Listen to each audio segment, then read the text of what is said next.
आज के वीडियो में हम बात कर लेते हैं नॉमेनक्लेचर ऑफ कार्बोहाइड्रेट्स। तो कार्बोहाइड्रेट्स का जो नॉमेनक्लेचर है, ये दो नॉमेनक्लेचर हैं कार्बोहाइड्रेट्स के। कौन कौन से नॉमेनक्लेचर हैं? एक है डीएल नॉमेनक्लेचर है और दूसरा है इरिथ्रोज एंड थ्रियोज।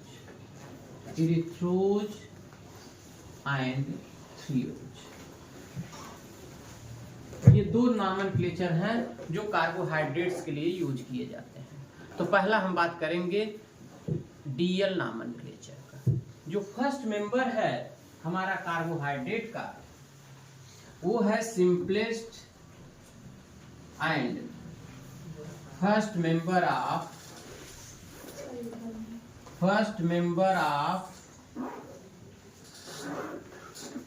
कार्बोहाइड्रेट। और कार्बोहाइड्रेट में हम बात करेंगे मोनोसेक्राइड्स की।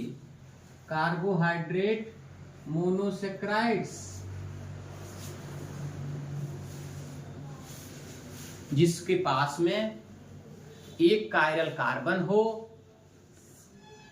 एल्डिहाइड ग्रुप हो या कार्बोनिल ग्रुप हो और दो या दो से अधिक OH ग्रुप हो, वो हमारा कार्बोहाइड्रेट होता है। तो ये होता है ग्लिसरल्डिहाइड। ये ग्लिसरल्डिहाइड है जो कार्बोहाइड्रेट के डिफिनीशन को फुलफिल करता है, क्योंकि हम लोग जानते हैं कि carbohydrates are polyhydroxy aldehyde or ketone which contains at least one chiral carbon। तो यहाँ पर जो है देख लीजिएगा, ये हमारा एल्डिहाइड ग्रुप है, दो या दो से अधिक OH ग्रुप होना चाहिए, दो OH ग्रुप हैं और ये हमारे पास में एक कायरल कार्बन है। इसलिए ये कार्बोहाइड्रेट की डिफिनीशन को फुलफिल कर रहा है। तो सबसे सिंपल और फर्स्ट मेंबर है ग्लिसरल्डिहाइड। ग्लिसरल्डिहाइड में यहां पर देखिएगा, यहां पर जो प्रेजेंट है CHO ग्रुप है जो अपर साइड में है। CHO ग्रुप अपर साइड में है और CH2OH ग्रुप बॉटम साइड में। फिर यदि H ग्रुप लेफ्ट साइड में हो, OH ग्रुप राइट साइड में हो, ये राइट साइड में हो गया और ये लेफ्ट साइड में हो गया। तो ये जो कॉन्फ़िगरेशन है इसे हम डी कॉन्फ़िगरेशन कहेंगे। ये जो ग्लिसरल्डिहाइड हुआ इसे हम कहेंगे डी ग्लिसरल्डिहाइड।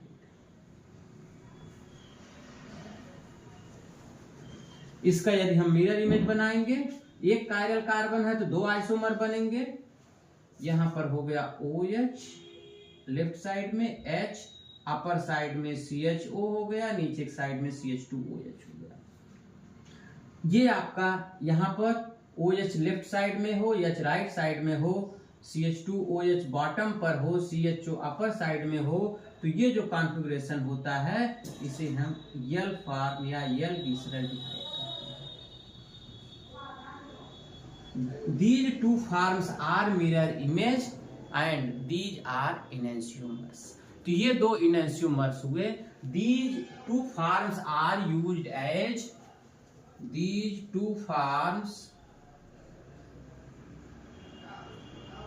are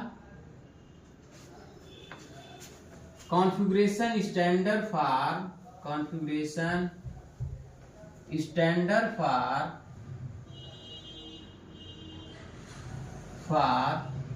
monosaccharides।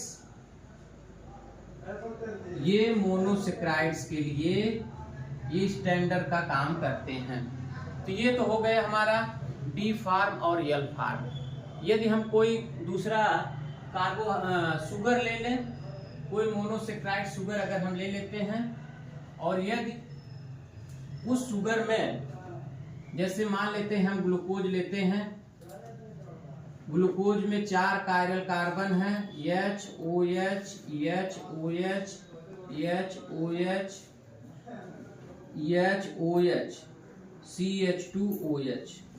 तो ये जो हमारा कार्बोनिल कार्बन है, इससे सबसे फारदेस्ट वाले कायरल कार्बन पर यदि H लेफ्ट में हो, OH राइट में हो, CH2OH नीचे हो, तो इस फार्म को हम डी फार्म कहेंगे या डी शुगर कहेंगे। यदि किसी मोनोसेक्राइड्स में कार्बोनिल कार्बन से सबसे दूर वाले कायरल कार्बन पर H लेफ्ट में हो, OH राइट में हो, तो इसे हम डी शुगर कहेंगे।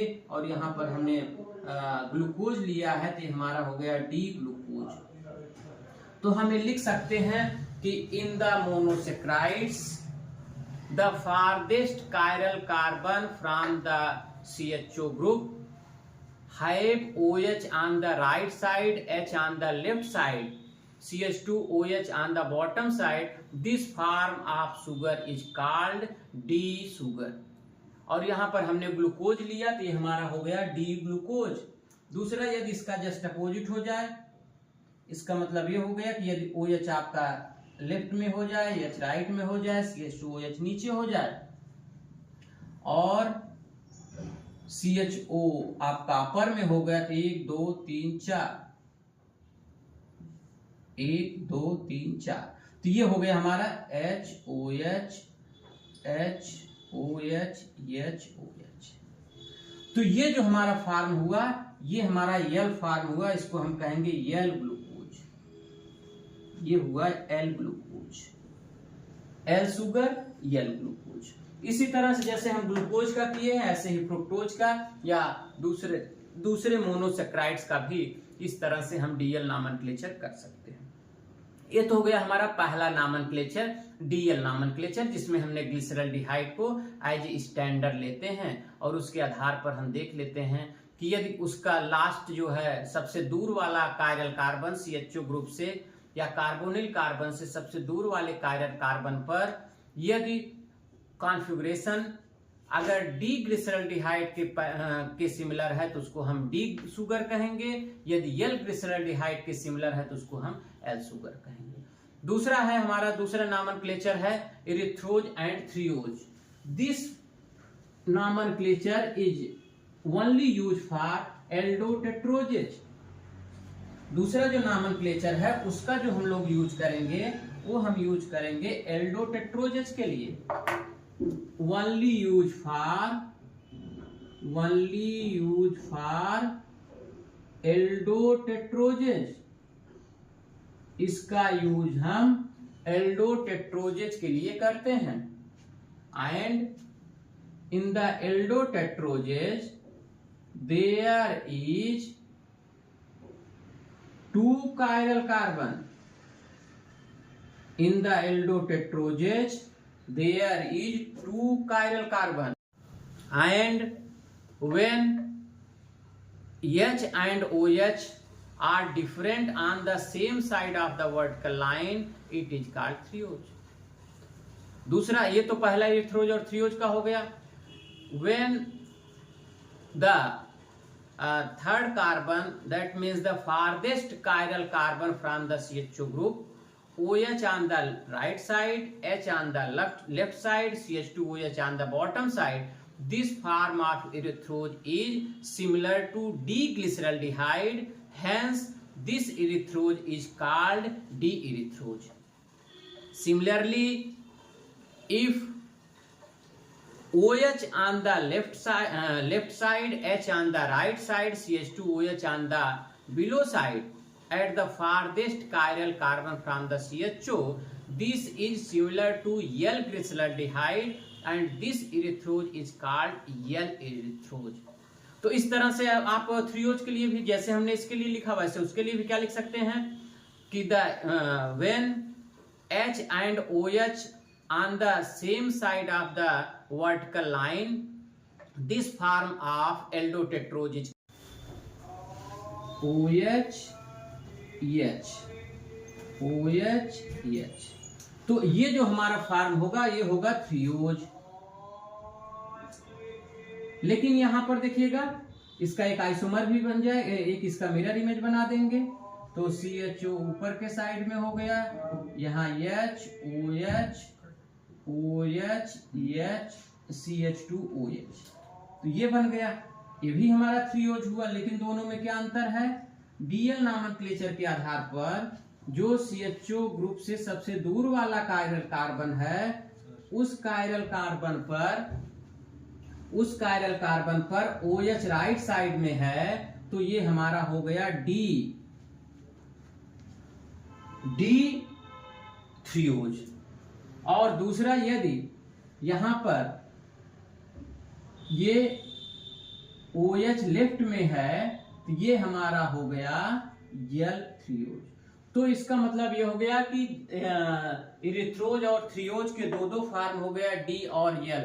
तो यानी जो एल्डोटेट्रोजेज हैं उसके 4 हो गए। तो इसको हम इंग्लिश में जितना हमने बोला है उसको अगर हम लिख लें तो हमारा डीएल नॉमेनक्लेचर का एक कंप्लीट नोट्स बन जाएगा। तो क्या लिख लेंगे आप इसमें कि in the erythrose and threose nomenclatures are only used for aldotetroges. In the aldotetroges, there is 2 chiral carbon and hence it have 4 isomer. When the similar atoms are grouped on the same side of the vertical line, this form of number of isomer 4 होंगे। तो यहां पर 2 chiral carbon है और यदि CHO group upper side में, CH2OH below side में और ये सिमिलर OH अगर हमारे एक साइड में हो, HH एक साइड में हो, इसे इस फॉर्म को हम इरिथ्रोज कहते हैं। ये हो गया हमारा इरिथ्रोज। दूसरा, इसका अगर हम मिरर इमेज बना दें तो ये हो गया CHO, OH लेफ्ट साइड में हो गया, H राइट साइड में, H राइट साइड में, OH लेफ्ट साइड में, बॉटम पर CH2OH। ये भी हमारा इरिथ्रोज हुआ। इरिथ्रोज के 2 फॉर्म है लेकिन अंतर कहाँ है? जो CHO से दूर वाला कायरल कार्बन है उसमें एक में OH राइट साइड में है यानी डी ग्लिसरल्डिहाइड के सिमिलर है, तो ये हमारा डी इरिथ्रोज हुआ। दूसरा, यदि OH सबसे दूर वाले कायरल कार्बन पर लेफ्ट में हो, इसे हम यल इरिथ्रोज कहेंगे। तो इसका मतलब ये हो गया कि ये हमारे इरिथ्रोज के 2 आइसोमर हो गए, एक डी और एक एल। इसी तरह से यदि मान लेते हैं CHO अपर साइड में हो, CH2OH बिलो साइड में हो, एक कायरल कार्बन पर OH राइट में हो और दूसरे में लेफ्ट में हो, तो इसे हम कहेंगे